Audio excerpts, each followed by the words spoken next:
নমস্কার বন্ধুরা, এই জামাই ষষ্ঠীর স্পেশাল রান্নাতে ইলিশ মাছ কিন্তু থাকবেই। জামাই ষষ্ঠীর দিনে ইলিশ, চিংড়ি, মাটন এগুলো না থাকলে যেন বাঙালির পাত হয়ে যায় অসম্পূর্ণ। তাই আজকে তৈরি করব ইলিশ মাছের একটা রেসিপি, যেটা জামাই ষষ্ঠীর দিনে চটপট তৈরি করে নিতে পারেন।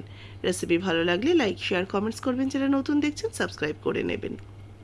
এখানে আমি কিছুটা ইলিশ মাছ নিয়েছি। ইলিশ মাছের মধ্যে একটু লবণ আর অল্প একটু হলুদ গুঁড়ো মাখিয়ে নেব। প্রথমে লবণ আর হলুদ গুঁড়ো দিয়ে ইলিশ মাছটাকে প্রথমে একটু ম্যারিনেট করে এই মিনিট 2-3 জন্য রেখে দেব। তাতে কি হবে, মাছের গায়ে বা মাছের ভেতরে একটু লবণটা ঢুকবে।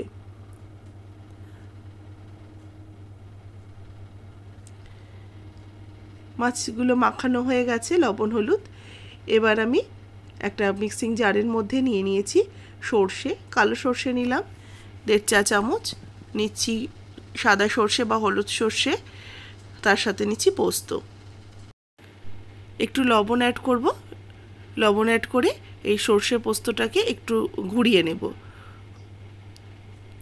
দেখুন সর্ষে পোস্তটা একটু শুকনো ঘুরিয়ে নিয়েছি। এবার এর মধ্যে দিয়ে দেবো নারকেল। নারকেল দিলাম এখানে প্রায় 5-6 ফালি মতো নারকেল দিলাম। আর কাঁচা লঙ্কা দিচ্ছি। নিজেদের ঝাল অনুযায়ী কাঁচা লঙ্কাটা অবশ্যই অ্যাড করবেন। এবার অল্প একটু জল দিয়ে এটাকে একটা পেস্ট করে নেব। মশলাটা বাটা হয়ে গেলে আমি একটা ছড়ানো পাত্রের মধ্যে নিয়ে নিলাম। এবার এর মধ্যে নিয়ে নিচ্ছি টক দই, প্রায় 2 টেবিল চামচের মতো আমি টক দই নিচ্ছি। 1 চা চামচ দিচ্ছি হলুদ গুঁড়ো, স্বাদ মতো লবণ অ্যাড করছি। লবণ আমি সর্ষে বাটার সময় সামান্য দিয়েছি, আবার আমি যখন মাছটাকে ম্যারিনেট করেছি তখনও কিন্তু দিয়েছি, সেটা বুঝে লবণটা অ্যাড করতে হবে। এবার দইটাকেই ভালো করে এর মধ্যে একটু ফেটিয়ে নিয়ে আমি সর্ষের সাথে ভালো করে মিশিয়ে নেব। এবার এর মধ্যে দিয়ে দেবো কাঁচা সর্ষের তেল। বেশ একটু পরিমাণ মতোই কাঁচা সর্ষের তেল অ্যাড করতে হবে। তেলটা দিয়ে সর্ষের সাথে ভালো করে বাটা মশলার সাথে মিশিয়ে নেব। সর্ষের তেলটা দেওয়ার সাথে সাথে দেখুন কালারটা বেশ সুন্দর চেঞ্জ হয়ে গেছে। আর একটা সুন্দর সুগন্ধ থাকে সর্ষের তেল, কাঁচা সর্ষে বাটা, এগুলোর একটা সুন্দর ফ্লেভার একসাথে বেশ সংমিশ্রণে দারুণ ফ্লেভার বেরোতে থাকে। এবার আমি মাখানো লবণ হলুদ মাখানো যে ইলিশ মাছ, সেগুলো একটা একটা করে অ্যাড করে দিচ্ছি। এবার ইলিশ মাছগুলোকে দিয়ে আমি একটু এপিট ওপিট করে নেব মশলার সাথে। মশলার সাথে একটু এপিট ওপিট করে নিয়ে কিছুক্ষণ রেখে দেবো। ম্যারিনেট করা থাকলে মাছের মধ্যে কিন্তু মাছের যে মশলাগুলো সেগুলো ঢোকে আর খেতেও ভালো লাগে।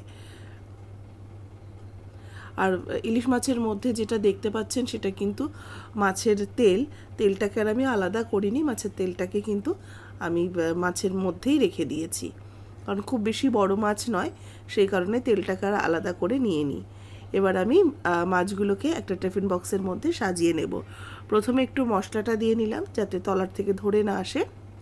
এবার মাছগুলোকে একটা একটা করে আমি এর মধ্যে বসিয়ে দিচ্ছি। টিফিন বক্সের বাটিটা যেহেতু একটু ছোট হয়ে গেছে, সেই জন্য ওপর থেকে আরও একটা মাছ আমি ওপর দিয়ে দিলাম। দিয়ে এবার মশলাগুলোকে ঢেলে দেব। এই মাছটা ঠিকঠাক মতো আমি একটু নিচের দিকে দিলে ভালো হতো। ঠিক আছে, অসুবিধা নেই, কারণ ইলিশ মাছ বেশ নরম প্রজাতির মাছ তো হয়ে যাবে। এবার কয়েকটা চেরা কাঁচা লঙ্কা অ্যাড করে দিচ্ছি, আর আরও 1 চামচের মতো কাঁচা তেল ওপর থেকে ছড়িয়ে দেবো। ইলিশ মাছে কিন্তু কাঁচা তেলটা কার্পণ্য করলে চলবে না, তাহলে ঠিকঠাক টেস্ট আসবে না।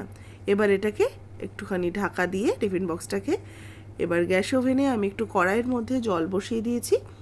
জলের মধ্যে এটা একটু ভাপে বসাচ্ছি। বেশিক্ষণ সময় লাগবে না, 7-8 মিনিটের মধ্যেই কিন্তু এটা হয়ে যাবে। যেহেতু আমার ওপরে একটা মাছ রয়েছে, সেজন্য আমি এটাকে 10 মিনিট স্টিম করে নেব। 10 মিনিট হয়ে গেছে, ঢাকাটা খুলে নেব। দেখুন এটা ফুটছে। এবার আমি গ্যাস ওভেনটা অফ করে এইভাবে রেখে দেবো আরও 10 মিনিট।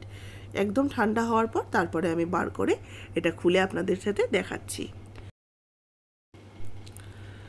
মোটামুটি দেখুন এটা হয়ে গেছে। এবার আমি একটুখানি নামিয়ে একটাকে প্লেটিং করে নিচ্ছি।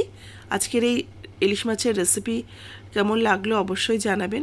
ভালো লাগলে লাইক, শেয়ার, কমেন্টস করবেন। যারা নতুন দেখছেন আমার চ্যানেলে সাবস্ক্রাইব করে পাশে থাকা বেল আইকনটা প্রেস করে দেবেন। আর এবারে জামাই ষষ্ঠীতে অবশ্যই আজকের এই রেসিপিটা বানিয়ে ফেলুন, দারুণ লাগবে। নেক্সট জামাই ষষ্ঠীর একটা দারুণ রেসিপি আসছে, সেটাও কিন্তু দেখতে ভুলবেন না আমার চ্যানেলে।